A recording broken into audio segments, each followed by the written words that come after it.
아직도 병원이나 TV에 나오는 전문가들은 이런 사실을 알려주지 않습니다. 왜냐하면 여러분이 이런 내용을 모르고 계속 속아야 그들이 돈을 벌거든요. 요즘 유튜브나 건강 프로그램을 보면 의사들 그리고 소위 전문가라는 분들이 나와서 아침 소금물이 건강에 좋다, 변비에도 효과가 있다는 이야기를 정말 많이 하고 있습니다. 심지어 디톡스에도 좋다고 하니 많은 분들이 따라하고 계실 거예요. 그런데 속으시면 안 됩니다. 특히 밤마다 화장실 때문에 잠을 설치고 계신 분들에게는 오히려 해가 될 수 있거든요. 저는 30년간 수면과 배뇨 패턴을 연구해온 김민우 박사입니다. 그동안 수많은 어르신들을 만나면서 밤에 푹 자지 못하는 분들의 고민을 들어왔어요.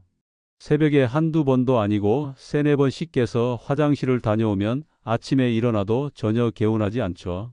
낮에는 피곤하고 졸리고 그러다 보면 소파에 누워있는 시간만 길어지고 몸도 마음도 지쳐가는 걸 많이 봤습니다. 사실 많은 분들이 이게 나이 들면 당연한 거라고 생각하세요. 그냥 늙으면 원래 자주 깨는 거라고, 화장실도 자주 가게 되는 거라고 체념하시는 거예요. 하지만 제가 30년 동안 현장에서 관찰하고 연구한 결과는 전혀 다릅니다.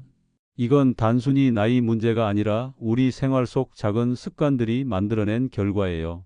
아침 소금물처럼 좋다고 알려진 습관들이 오히려 밤의 평온을 깨뜨릴 수 있습니다. 소금은 우리 몸속에서 수분을 끌어당기는 성질이 있어요.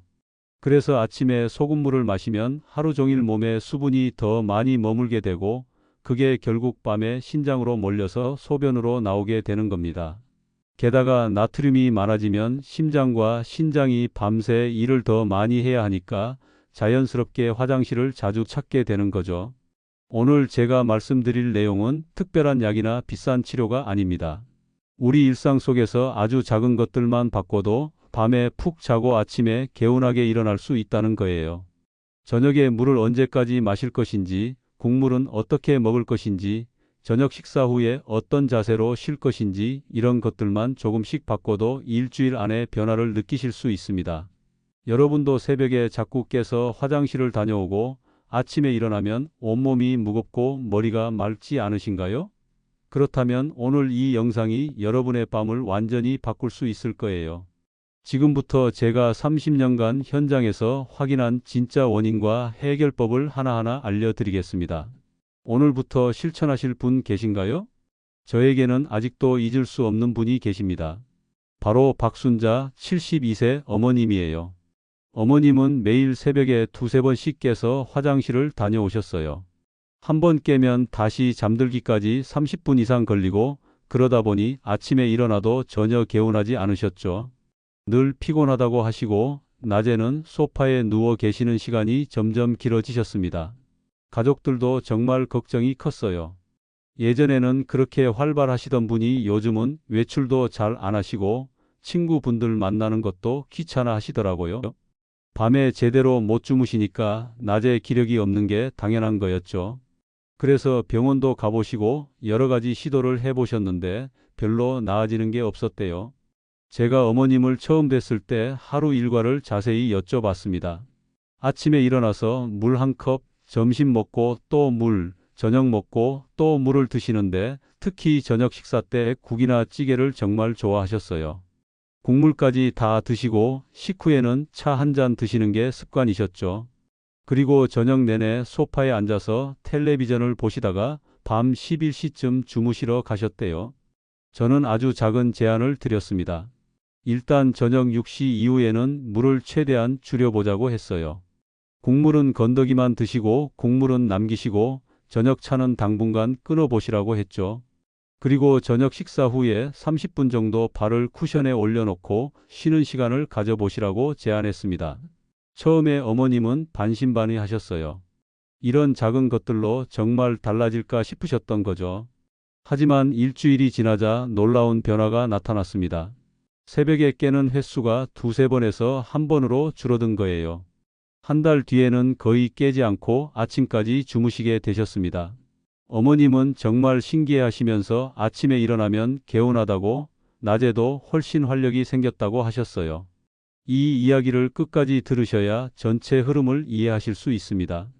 왜냐하면 지금부터 제가 말씀드릴 내용들이 바로 어머님처럼 여러분의 밤을 완전히 바꿀 수 있는 핵심 지혜들이거든요.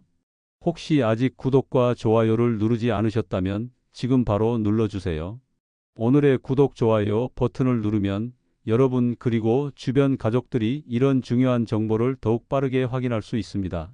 끝까지 보시면 왜 지금 당장 여러분의 작은 습관을 바꿔야 하는지 분명하게 깨닫게 되실 겁니다. 사실 많은 분들이 밤에 자주 깨는 건 나이 들면 어쩔 수 없는 거라고 생각하세요. 하지만 제가 30년 동안 수많은 분들을 만나보니 전혀 그렇지 않았습니다. 대부분 우리 생활 속 아주 작은 습관들 때문이었어요. 물 마시는 시간, 국물 먹는 습관, 저녁 이후 자세, 이런 것들만 바꿔도 충분히 달라질 수 있다는 걸 확인했습니다. 오늘 이 영상에서 말씀드릴 내용은 여러분의 수면 관리 방식을 완전히 바꿀 수 있는 중요한 지혜입니다.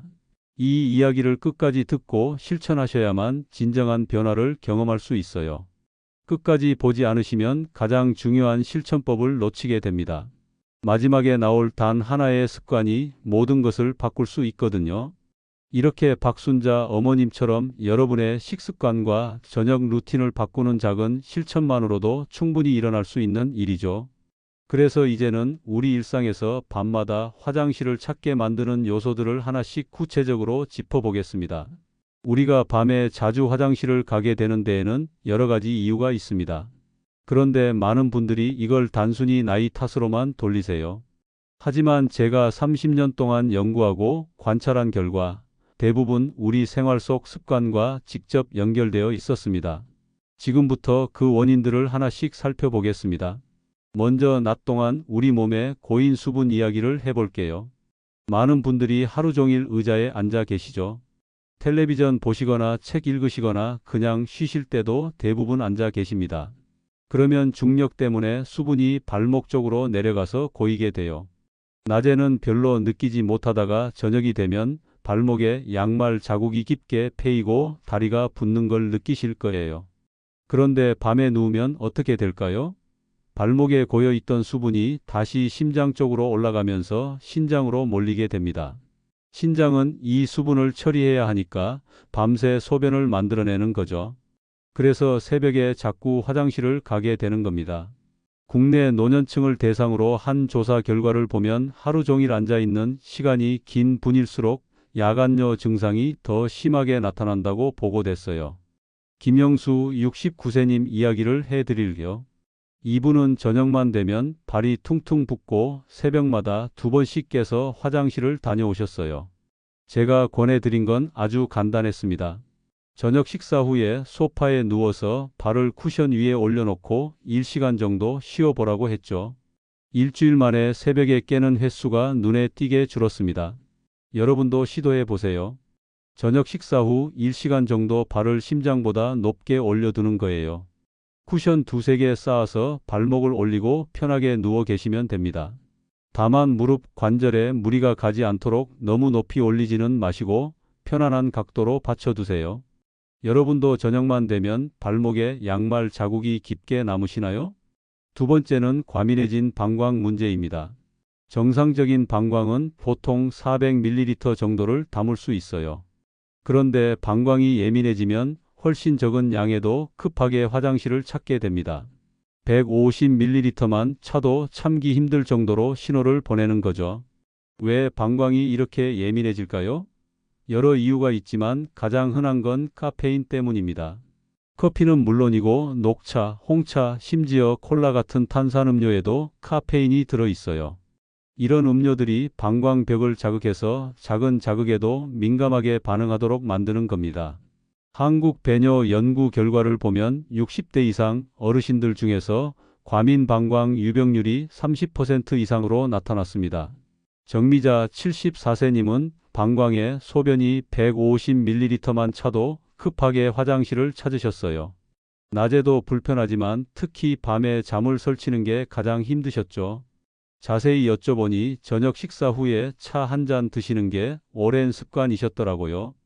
홍차나 녹차를 번갈아 드셨는데 그게 다 카페인이 들어있는 거였어요. 저녁 카페인을 끊고 보리차나 옥수수차로 바꾸자 일주일 만에 증상이 완화됐습니다. 여러분도 오후 2시 이후에는 카페인이 들어간 음료를 제한해 보세요. 커피뿐만 아니라 녹차, 홍차, 콜라 모두 해당됩니다. 카페인 없는 음료라도 당분이 너무 많으면 방광을 자극할 수 있으니 주의하셔야 해요. 혹시 밤에 차나 커피 드시는 습관 있으신가요? 세 번째는 얕은 수면 때문입니다. 깊이 잠들지 못하면 작은 자극에도 쉽게 깨게 되죠. 방광에 소변이 조금만 차도 그 신호를 느끼고 깨버리는 겁니다. 특히 수면 무호흡증이나 콧꼬리가 있는 분들은 수면의 질이 매우 낮아요. 밤새 제대로 된 깊은 잠을 못 자니까 아주 작은 신호에도 민감하게 반응하는 거죠. 해외 연구 결과를 보면 수면 무호흡 환자의 70% 이상이 야간뇨를 동반한다고 보고되었습니다. 수면 무호흡 자체가 수면의 질을 떨어뜨리고 그게 결국 밤에 자주 깨는 원인이 되는 거예요. 이정호 77세님은 심한 콧골이 때문에 가족들이 같이 주무시기 힘들 정도였어요. 낮에도 늘 피곤하시고 밤에는 두세 번씩 화장실을 다녀오셨죠. 콧골이 치료를 받으신 후에 놀라운 변화가 있었습니다. 밤에 깨는 횟수가 절반으로 줄어든 거예요. 깊은 잠을 자니까 방광의 작은 신호에 덜 민감해진 겁니다.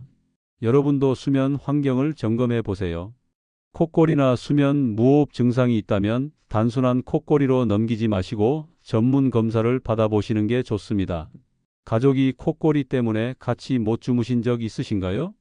네 번째는 소금 과다 섭취입니다. 나트륨은 우리 몸에서 수분을 끌어당기는 성질이 있어요. 소금을 많이 먹으면 몸속에 수분이 더 많이 머물게 되고 그 수분을 처리하기 위해 신장이 밤새 일을 하게 됩니다. 그래서 소변량이 늘어나는 거죠. 특히 저녁 식사에 국이나 찌개를 드시고 국물까지 다 드시면 나트륨 섭취량이 급격히 올라갑니다. 김치도 마찬가지예요. 짜게 담근 김치를 그대로 드시면 나트륨이 과하게 들어오죠. 연구 결과를 보면 하루 소금 섭취량이 많은 분들은 야간뇨 위험이 40% 이상 증가했다고 나와 있습니다. 박성자 70세님은 김치 국물을 정말 좋아하셨어요. 김치찌개 국물도 남김없이 드시고 김치를 드실 때도 국물을 함께 드셨죠. 새벽에 두세 번씩 깨는 게 너무 힘드셔서 여러 방법을 시도해 보셨는데 잘 안 됐어요. 제가 제안한 건 간단했습니다. 국물은 최대한 남기고 건더기만 드시고 김치는 물에 한번 헹궈서 드시라고 했죠. 일주일 만에 새벽 기상 횟수가 줄었습니다. 여러분도 국물은 남기고 건더기만 드셔보세요. 김치도 물에 살짝 헹궈서 드시면 나트륨을 많이 줄일 수 있습니다. 다만 지나치게 싱겁게 드시면 전해질 불균형이 올 수 있으니 적당히 조절하셔야 해요. 평소 국물까지 다 드시는 습관 있으신가요? 다섯 번째는 약물과 질환 때문입니다. 일부 약물은 소변량을 늘리는 작용을 해요. 특히 이뇨제가 대표적이죠. 고혈압이나 심장질환으로 이뇨제를 복용하시는 분들은 낮에도 화장실을 자주 가지만 밤에도 영향을 받습니다. 또 당뇨병이 있으면 혈당 조절이 잘 안 될 때 소변으로 당분이 빠져나가면서 수분도 함께 배출돼요. 국내 고령층을 대상으로 한 조사에서 이뇨제를 복용하는 분들이 그렇지 않은 분들보다 야간뇨 비율이 2배 높게 나타났습니다. 최정호 75세님은 고혈압 약으로 이뇨제를 복용하고 계셨는데 저녁에 드시고 나면 밤새 화장실을 3번 이상 다녀오셨어요. 약 복용 시간을 아침으로 조정한 후에 증상이 많이 완화됐습니다. 여러분도 약을 드시고 계신다면 복용 시간을 전문가와 상의해서 조절해 보세요. 다만 절대로 임의로 약을 끊거나 용량을 바꾸시면 안 됩니다. 반드시 상담을 통해서 조절하셔야 해요. 혹시 저녁 약을 드시고 나서 더 자주 깨시는 건 아닌가요? 이렇게 5가지 원인을 이해하셨다면 이제 구체적인 해결책을 살펴보겠습니다. 원인을 알았으니 이제는 어떻게 해야 밤을 편하게 보낼 수 있는지 실천 방법을 자세히 알려드리겠습니다. 지금부터가 정말 이 영상의 핵심 정보이니 아주 조금만 시간을 내어 들어주시면 귀중한 정보를 가져갈 수 있습니다. 이 마지막 부분을 안 들으면 오늘의 영상은 안 들은 것과 다름없습니다. 앞에서 원인을 알았으니 이제 구체적으로 어떻게 실천할 것인지가 중요하겠죠. 제가 30년 동안 현장에서 확인한 가장 효과적인 생활 루틴 5가지를 알려드리겠습니다. 이 방법들은 특별한 장비나 비용이 전혀 필요 없어요. 오늘 저녁부터 바로 시작하실 수 있습니다. 먼저 저녁 수분 제한부터 말씀드릴게요. 취침 3시간 전에는 수분 섭취를 마무리하셔야 밤에 화장실을 덜 가게 됩니다. 그렇다고 낮에도 물을 안 드시라는 게 아니에요. 낮에는 충분히 나눠서 마셔야 합니다. 오전부터 오후 6시까지 하루 필요한 수분을 골고루 드시는 거죠. 문제는 저녁 6시 이후예요. 이 시간 이후로는 수분을 최소화해야 해요. 저녁 식사 때 국물도 가능하면 적게 드시고 식후에 차나 물을 습관적으로 드시는 분들은 작은 컵으로 한 잔만 드시는 걸로 제한해 보세요. 목이 마르시다고 벌컥벌컥 드시면 그게 다 새벽에 소변으로 나오게 됩니다. 많은 분들이 물을 많이 마시는 게 건강에 좋다고 해서 저녁에도 계속 드세요. 하지만 타이밍이 중요합니다. 낮에 충분히 드시고 저녁엔 줄이는 게 핵심이에요. 여러분은 보통 몇 시까지 물을 드시나요? 만약 자기 직전까지 드신다면 오늘부터 저녁 6시 이후로는 작은 컵 한 잔만 드시는 걸로 바꿔보세요. 두 번째는 발 올리기 습관입니다. 앞에서 말씀드린 것처럼 낮 동안 발목에 고인 수분이 밤에 신장으로 몰리는 게 문제였죠. 그럼 저녁에 미리 그 수분을 빼내면 되는 겁니다. 방법은 아주 간단해요. 저녁 식사 후에 소파나 침대에 누워서 발을 심장보다 높게 올려두는 거예요. 쿠션 2~3개를 쌓아서 발목을 받쳐두고 1시간 정도 편하게 누워 계시면 됩니다. 텔레비전 보셔도 되고 그냥 눈 감고 쉬셔도 좋아요. 이렇게 하면 발목에 고여있던 수분이 자연스럽게 순환되면서 낮 동안 배출됩니다. 밤에 누웠을 때 갑자기 신장으로 몰리는 일이 줄어드는 거죠. 다만 주의하실 점이 있어요. 다리를 너무 높이 올리거나 무리한 자세로 오래 있으면 무릎 관절에 부담이 갈 수 있습니다. 편안한 각도로 쿠션을 받치고 불편하면 언제든 자세를 바꾸세요. 저녁마다 다리가 붓고 무겁게 느껴지시나요? 그렇다면 오늘 저녁부터 한번 시도해 보세요. 세 번째는 식후 가벼운 걷기예요. 저녁 식사 후에 바로 소파에 앉거나 누우시는 분들 많으시죠? 그런데 식후에 10분만 가볍게 걸어도 혈당 조절에 도움이 되고 혈액순환도 좋아집니다. 혈액순환이 좋아지면 수분이 한 곳에 고이지 않고 골고루 퍼지면서 배출도 잘 되는 거예요. 집안 복도를 왔다 갔다 하셔도 되고 아파트에 사신다면 단지 안을 천천히 한 바퀴 도시는 것도 좋아요. 중요한 건 격렬하게 운동하는 게 아니라는 거예요. 땀 흘릴 정도로 빠르게 걸으시면 오히려 역효과가 날 수 있습니다. 그냥 산책하듯이 천천히 걷는 게 목적이에요. 식후 바로 눕는 습관이 있으시다면 오늘부터 10분만 걸어보세요. 소화도 잘 되고 밤에 더 편하게 주무실 수 있을 겁니다. 혹시 저녁 식사 후에 바로 누워서 쉬는 습관 있으신가요? 네 번째는 카페인 차단이에요. 오후 늦은 시간에 카페인을 드시면 방광이 자극받아서 민감해집니다. 커피는 당연히 안 되고 녹차나 홍차도 마찬가지예요. 콜라 같은 탄산음료에도 카페인이 들어있으니 주의하셔야 합니다. 오후 2시 이후로는 카페인이 들어간 모든 음료를 끊으시는 게 좋아요. 대신 보리차나 옥수수차, 결명자차 같은 카페인 없는 차로 바꿔보세요. 처음엔 맛이 심심하게 느껴지실 수 있지만 익숙해지면 오히려 더 편안하게 느껴지실 겁니다. 저녁에 차 한 잔 마시는 게 오랜 습관이신 분들은 이게 쉽지 않으실 거예요. 하지만 일주일만 바꿔보시면 확실히 달라지는 걸 느끼실 수 있습니다. 밤에 덜 깨고 아침에 더 개운하게 일어나시는 거죠. 혹시 저녁에 녹차나 홍차를 즐기시나요? 다섯 번째는 콧골이와 수면 무호흡을 점검하는 겁니다. 깊은 잠을 자지 못하면 작은 신호에도 쉽게 깨게 된다고 말씀드렸죠. 콧골이나 수면 무호흡이 있으면 밤새 제대로 된 깊은 잠을 못 자요. 수면의 질이 낮으니까 방광의 작은 신호에도 민감하게 반응하는 겁니다. 규칙적인 수면 습관을 들이는 것부터 시작하세요.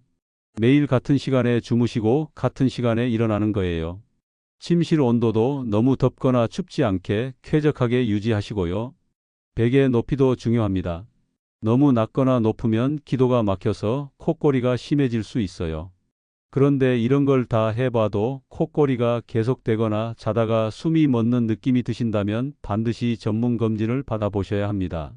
수면 무호흡은 단순히 잠을 방해하는 것뿐만 아니라 심장과 뇌 건강에도 영향을 주거든요. 가족이 콧거리 때문에 힘들어한다고 하신 적 있으신가요? 그렇다면 꼭 점검해 보세요. 이렇게 5가지만 지켜도 일주일 안에 변화를 느끼실 겁니다. 처음에는 익숙하지 않아서 불편하실 수도 있어요. 하지만 우리 몸은 적응을 잘해요.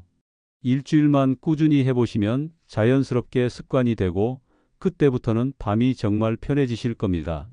이제 마지막으로 오늘 내용을 정리해 드리겠습니다. 오늘은 아침 소금물이 몸에 좋다는 잘못된 믿음이 오히려 밤의 평온을 깨뜨릴 수 있다는 사실을 말씀드렸습니다.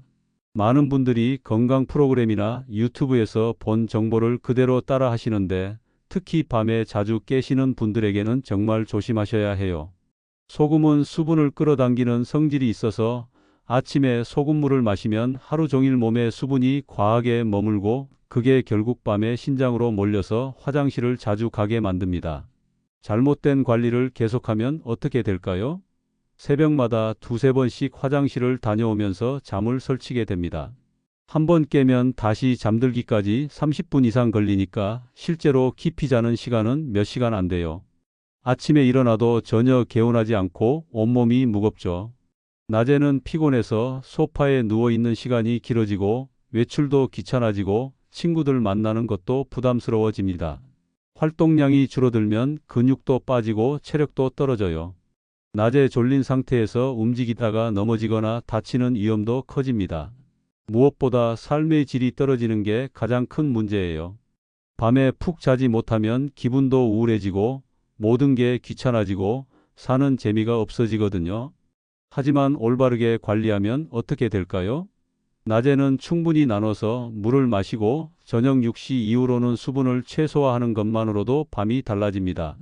저녁 식사 때 국물은 남기고 건더기만 드시고 김치도 물에 헹궈 드시면 나트륨 섭취가 줄어들어요. 식후에 발을 올려서 1시간 쉬면 낮 동안 고인 수분이 미리 빠져나갑니다.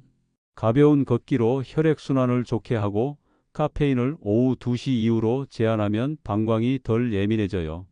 콧골이나 수면 무호흡이 있다면 수면 환경을 개선하고 필요하면 전문 검진을 받으시는 거죠.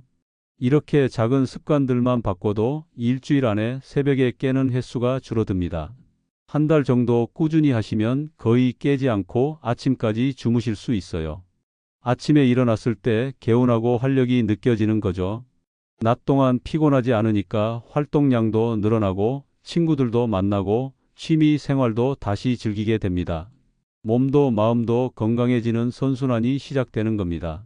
제가 30년 동안 수많은 분들을 만나면서 확인한 건 이겁니다. 밤에 자주 깨는 건 절대 나이 탓이 아니에요. 우리 생활 속 작은 습관들 때문이고 그 습관만 바꾸면 충분히 달라질 수 있다는 거예요. 특별한 약이나 비싼 치료가 필요한 게 아니라 우리가 매일 하는 작은 선택들을 조금씩만 바꾸면 되는 겁니다. 오늘 당장 실천할 수 있는 단 하나를 꼽으라면 저는 이걸 말씀드리고 싶어요. 저녁 6시 이후로 물잔을 내려놓는 겁니다. 저녁 식사 때 국물 적게 드시고 식후에 차나 물을 습관적으로 드시는 걸 오늘부터 멈춰보세요. 작은 컵으로 한 잔만 드시고 그 이후로는 정말 목이 마를 때만 조금씩만 드시는 거예요. 이것만 해도 오늘 밤부터 달라지는 걸 느끼실 겁니다. 새벽에 깨는 횟수가 한 번이라도 줄어들면 그게 동기가 돼요. 아, 정말 효과가 있구나 하면서 다른 습관들도 자연스럽게 바꾸게 되시거든요. 그러니까 오늘 저녁부터 딱 하나만 기억하세요. 저녁 6시 이후로는 물잔을 내려놓는다. 오늘의 영상이 조금이라도 유익하셨다면 구독과 좋아요를 눌러주세요. 오늘과 같은 유익한 건강 정보를 더욱 빠르게 확인하실 수 있습니다. 다음 영상에서는 치매와도 직접 연결되는 수면 습관의 비밀을 알려드리겠습니다. 밤에 푹 자지 못하면 뇌에 노폐물이 쌓이고 그게 장기적으로 치매 위험을 높일 수 있다는 연구 결과들이 나오고 있거든요. 어떤 수면 습관이 우리 뇌를 보호하는지, 반대로 어떤 습관이 위험한지 구체적으로 말씀드릴게요. 여러분은 밤마다 몇 번이나 깨고 계신가요? 새벽에 한 번 깨시나요? 아니면 두세 번씩 깨시나요? 오늘 말씀드린 방법 중에서 가장 먼저 시도해 보고 싶은 게 있으시다면 댓글로 남겨주세요. 제가 직접 답해 드리면서 여러분의 상황에 맞는 조언도 드리겠습니다. 오늘 밤부터 편안한 잠 주무시길 바랍니다.